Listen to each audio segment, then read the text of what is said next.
welcome to Mic'd Up Morgantown, the official podcast of the city of Morgantown, West Virginia. I'm your host, Brad Riffey, and we're thrilled to have you with us as we continue connecting with our community in new ways. Today's episode asks an important question. What does safety look like in Morgantown? Public safety is one of the most essential services a city provides, and today we're going behind the badge to talk about what that means for our community. Joining us are two of our finest who know this better than anyone, our Chief of Police, Eric Powell, and Deputy Chief, Chris Reamer. Thanks for joining us today. Thanks for having us. Thank you. Good to be here. So let's start out with just a few brief questions here, and maybe you can help the viewers learn a little bit more about you. Can you share what your background is and how that led you to law enforcement? Well, I actually started off, I'm from Morgantown originally. I went to school, got an undergraduate degree in criminal justice. So at that time, I was leaning towards that profession to begin with, and it had always been sort of top of my list as far as things you want to be when you grow up, kind of stuff. And so I pursued that and got my degree. I worked for a short time, about 4 years, with the sheriff's department here locally, and eventually got a job with the Morgantown Police Department. That's great. And how many years have you been with the Morgantown Police Department? It'll be 29 in November, Wow, so 29 going on 30. that's great. And how about you, Deputy Chief? Quite a different story from the chief. I was actually born and raised in Chicago, moved around quite a little bit.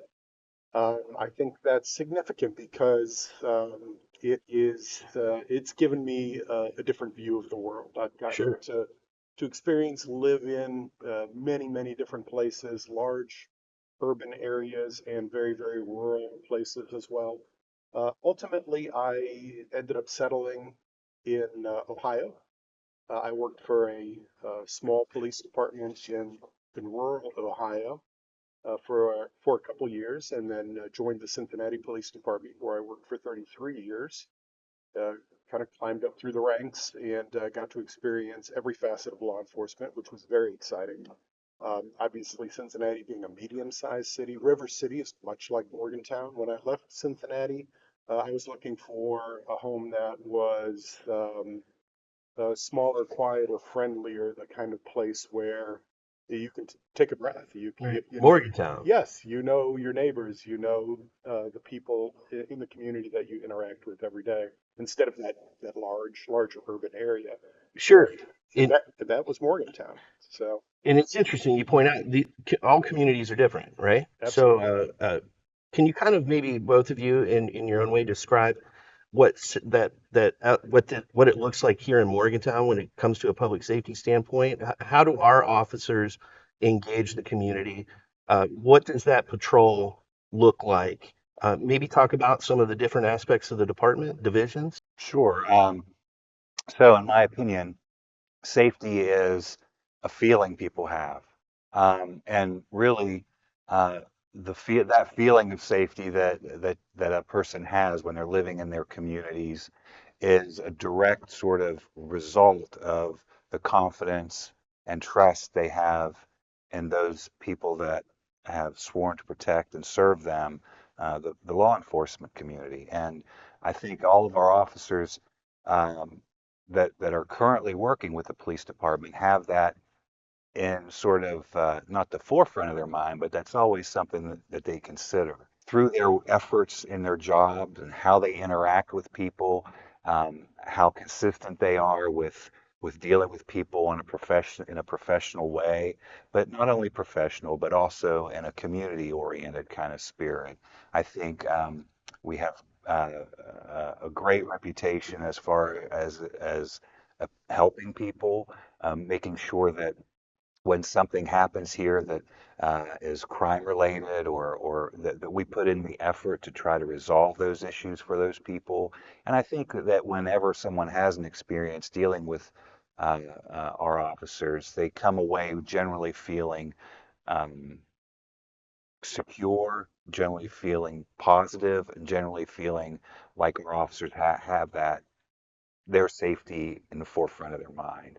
And I think once people have that feeling and experience the interactions they have with their officers, I think that sort of fosters that overall feeling that, hey, these officers are out here looking out for our interest, helping us in whatever it might be. It may be something as trivial as changing a tire, or helping our kids get Right. to class safely, or things like that. I think those are all things that sort of build into the whole feeling of safety and feeling of security within a community.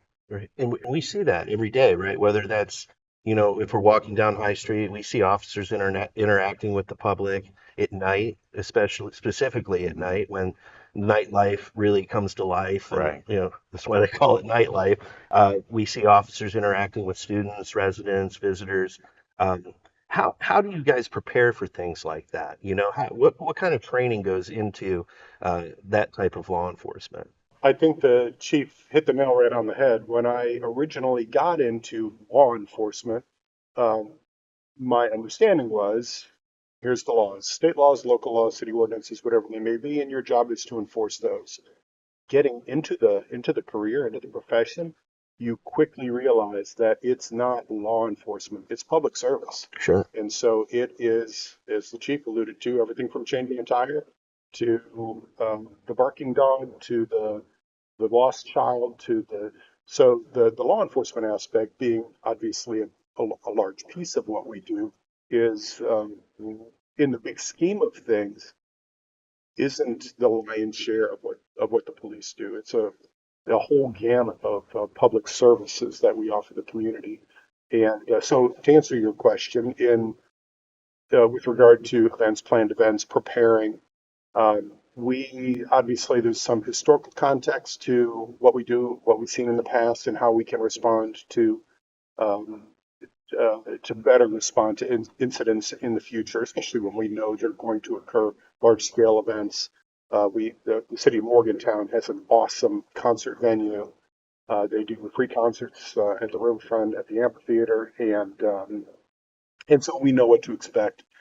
Everything from setting up a traffic pattern. Another really good example would probably be a WVU home football game, where we have to manage that large influx of people and vehicles, pedestrian traffic as they come into the city for events. And so we're managing traffic, we're managing uh, the venue, whatever it may be, helping to ensure security, providing for the lost child, providing for that aid station or the visitor assistance directions, whatever that may be. And so the law enforcement aspect of it becomes a fairly little piece of that puzzle. We uh, brief our officers. We have planning meetings well in advance of of of events, and so we can make sure that we engage with our community partners and other the city departments and NGOs and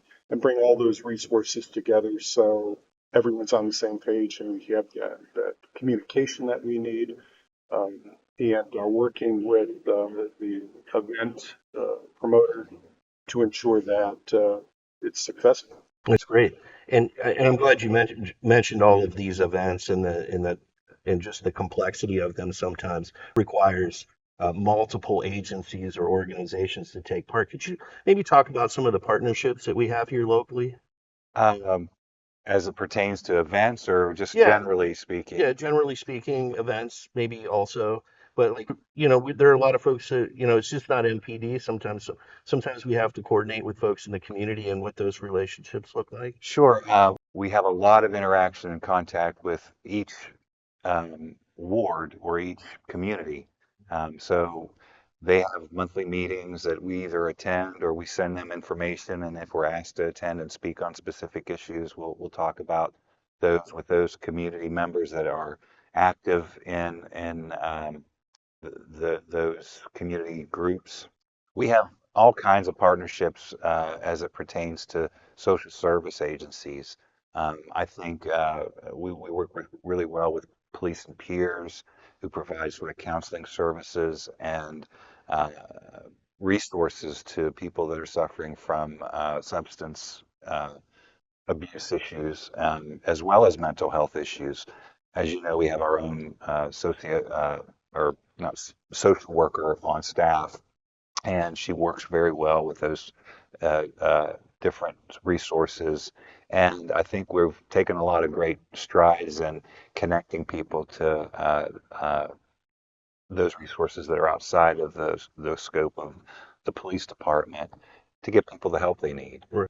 So that's one of the ones I think I- I'm a little more proud of because in the past it was sort of something that we didn't really foster that much, even though there were social service agencies. I think um, it kind of shows that we're kind of reaching out and trying to get help for those people and kind of help at least be part of the solution rather than uh, doing little and just enforcing the law. So that's a really good example of partnership that we have. You know, we partner with Hazel's House of Hope and all Health Right, all those agencies that are out there providing social services. We have a really good working relationship with.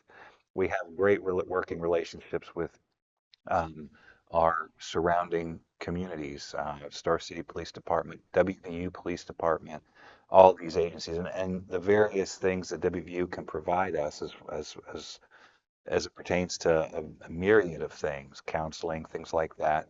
We avail ourselves of those things based on our good partnerships. We have a wonderful training facility that we allow other agencies regionally and nationally that have used that facility. Uh, so we've in the process of built really good working relationships with those outside entities. Can you think of any other good relationship or connections we have with partners? Yeah, absolutely. So I think, again, probably one of the really best examples out there are these large scale events like a home football Right. game, because it's an all hands on deck type of event.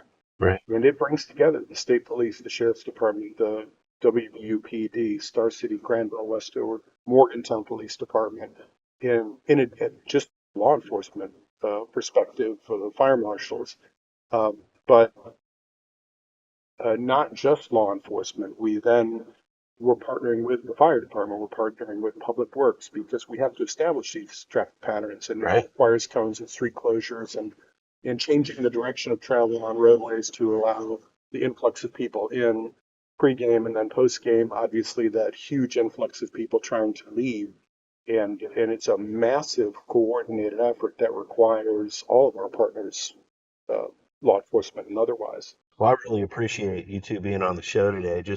Every time I sit down with you, I learn something new, and I'm quickly reminded of how much goes in to your planning and operation. So, from the bottom of my heart, I thank you for your service, and thank you for your service to specifically the city of Morgantown.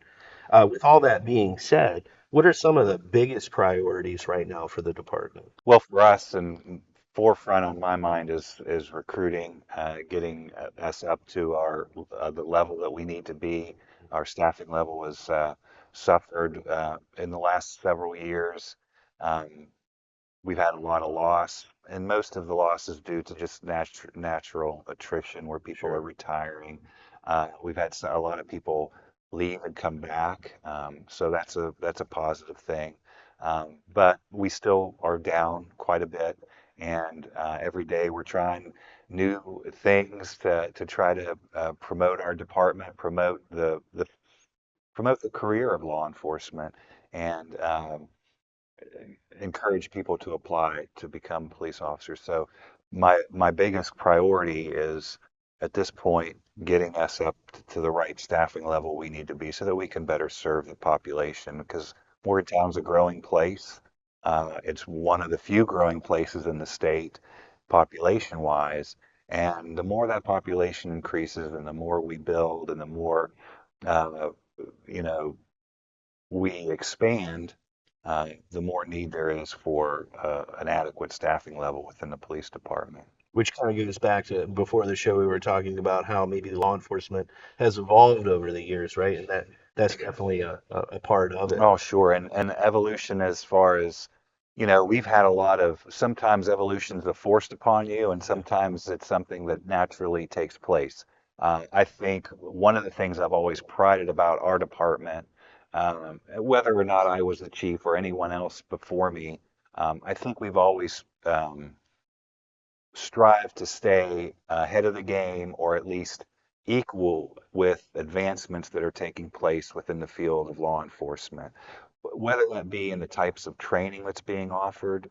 Now there's a lot of emphasis on things like de-escalation. We just got done, or we're in the process now of taking having all of our officers go through a course which basically teaches you how to interact with people that suffer from mental illness and more effectively. Uh, those kinds of things are all sort of training that is on the national spotlight. You have advancements in technology, which always impacts the police department.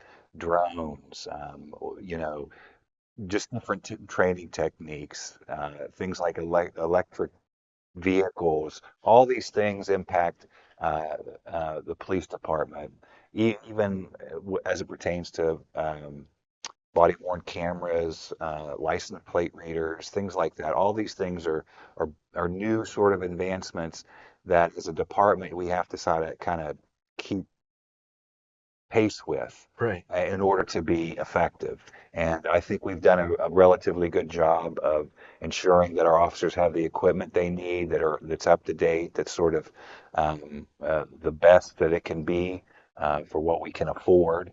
And I think that's one of the things I pride our department on is the training, keeping up to date with the most latest best practices within the law enforcement community, and ensuring that our officers have all the tools they need to do the job effectively. All great reasons to join the Morgantown Right. Police Department, right? Exactly. So if Yeah. folks are out there and they're looking for a rewarding career in amazing leadership, we're right here in Morgantown. Well, thank you. Yeah. Yeah, Yeah. The premier law enforcement agency. that's right. That's right. Very proud of you all. I really believe this, and I mean it when I say you don't have to look far for inspiration when you evaluate our department. I'm inspired by our officers every day. So that leads me to inspiration for the community. How can residents work with the department to keep Morgantown safe? How can residents maybe interact with you all? You're out there, you're walking, walking around downtown, interacting with the public. How can the community engage you all? Because I really think you guys are, sometimes folks don't believe maybe their local law enforcement is accessible. I think we are. Can you kind of highlight some of the ways folks can reach out to you and interact? Well, I could tell you something that happens that I see. It still happens, not maybe as much as it used to, but I notice like when a kid might be acting up in a store and an officer might be present, a parent might, threaten the child if he doesn't behave, that the police are going to, I'm going to tell the police officer. Well, and while that may seem kind of, we might chuckle at that and think that's kind of cute, it actually kind of does something in that it sort of creates this barrier between law enforcement and that child who will grow up and have, form their own opinions. And I think what my big thing is when people are interacting with officers is for them to know that they're dealing with a person. It's not a Right. police officer. It's a person wearing a badge who has a job to do. In the end, they're people. The other big thing I have is when you see something that causes you concern in your neighborhood, or if you see something that you know is a crime in progress, whether that, no matter how minor it might seem to you, rather than using your phone and taking a video and posting it on social media, rather than waiting 3 days and calling the police or making a complaint about this happening and the police not being around. Report it as it's happening. That's what 911 is for you to report things that you see. And really, the effectiveness of any police agency in any part of this country is reliant on that information. I mean, we can't do something if we don't know it's happening when it's happening. We can't respond a day later to something that happened the other day. We don't um, watch all social media feeds. We don't monitor social media every day and every night and have the ability to respond immediately to something that someone posts. So my big thing is report something as it's happening. Uh, and interact with officers, share them the same kind of respect as you would any other person, uh, and try to maybe think about how people perceive and how you're teaching your kids to perceive officers rather than teaching them to perceive them as an authoritarian figure that's going to punish you. Maybe uh, try to change that perspective a little bit and humanize officers a little bit more and communicate with officers a little bit better.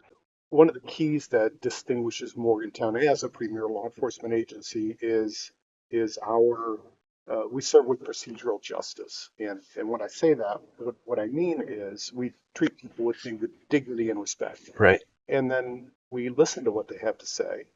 And then we make fair decisions. And then we explain our actions. So in kind of closing that loop in being when we engage with the public, people feel like they're heard, they're understood, they're treated fairly.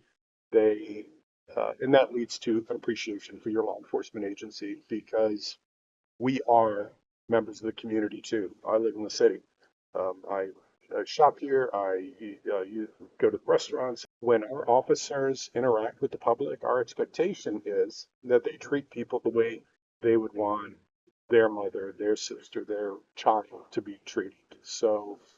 We, so they're putting themselves in that individual's shoes. And I think that that goes a long way towards our interactions with the public. Um, I think that winter, the colder months are a little bit more difficult because people shelter in place. They're hiding inside. But as the weather warms up and people get out, uh, that gives us that opportunity to engage with them on the streets, on the sidewalk. Officers are out walking around, or they're on bicycles, or they're just more accessible than just seeing the police car drive down the street. Right. And that's something that we encourage and try to push forward as well. Um, so our officers are actively involved in what's going on. So that I hate to say boots on the ground, but interacting with people down in the park or on the rail trail or wherever it may be, you get that firsthand uh, interaction with the public, and you get to hear about their concerns and issues. I think most people think that the issue is crime and fear of crime, which are real legitimate things.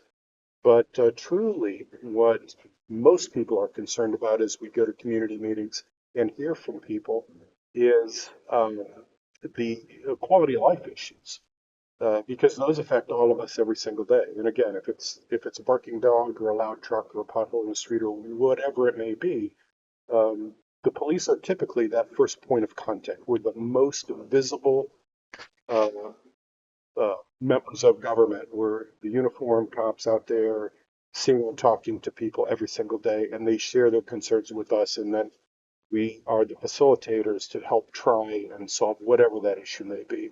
It's important. Oh, it certainly is, which goes back to accessibility, right? And you all have just done a wonderful job of reaching out to the community and making, really putting yourselves out there to be available to answer those questions. So that's something that we're thankful for. Yeah, and rather than being a reactive department that waits for the call for service to come in and then responds to it, our officers are very good about being proactive. Uh, the chief uses really good models, intelligence-led, data-driven models to identify patterns and trends that may be occurring in the community, so we can strategically place resources where they're going to do the most good. Right. And which is efficiency, right? And, Mhm. and and that's to be appreciated as well. So to kind of wrap things up, going back to recruitment again, and all of these things that you've shared with us today, all great reasons to become a Morgantown police officer. Uh, if you're speaking to potential candidates for to fill these vacant positions, what message would you like to say to them? I think understanding what the job is extremely important. Having a strong passion and desire to help others, to be of service of others, to improve your community. I think that this profession, above most, ha- possesses the ability for an individual to really make an impact on the community that they're serving or and living in. I think you can make it better. And I think, at the end of the day, when you leave, and you're out there doing your job and you go home, I think you can come home with the feeling that you accomplished something at the end of the day and be proud of something that you've done. But you always got to keep that in mind. Like any job, you develop over time and you get to learn the job itself and the nuances of the job and ways to that you can be more effective in what you're doing. And I like to tell people that it's a calling and that and that's not just a word. It's a true calling that not everybody can do because it really requires a lot of giving of yourself and a lot of tolerance, a lot of understanding, and it requires a high level of problem solving um, that's unique and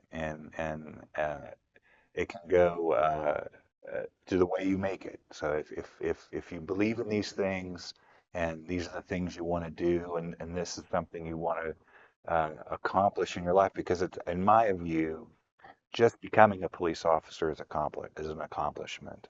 A lot of people don't really understand that there's a level of difficulty in simply becoming a law enforcement officer because and it has to be because you have to when we select people to do this job, we have to be 100% certain that these are their values, this is the kind of person they are, and they have that dedication. So those are the things that I would stress to someone who's seeking not to make it sound like it's insurmountable. If you really want it and you really believe in it, anything is possible. And you may not make it the first time, you may not make it the second time, but to keep trying and eventually you'll get there because I didn't get hired the first go around. It took me a time or two, but and that's the way it is with everyone. And it's challenging and it's rewarding. Really speaks to the dedication Yeah. of you, Deputy Chief, the department. So your leadership's a reflection of all the values that you instill in the community. So thank you. Yeah, I can't thank you enough for being on the show. Really, it was Oh, great having you. pleasure Is there being any here. final comments that you would like to share? Morgantown is a wonderful place to live, work, and play, and there is no better way to be involved than and fully engaged with the community than being a member of the Morgantown Police Department. Yeah. Well, there you have it. Well, this wraps up this episode of Mic'd Up Morgantown. Stay tuned to see who's next. And we've got some great guests and topics coming your way. Thank you. What would you like to know about the city of Morgantown?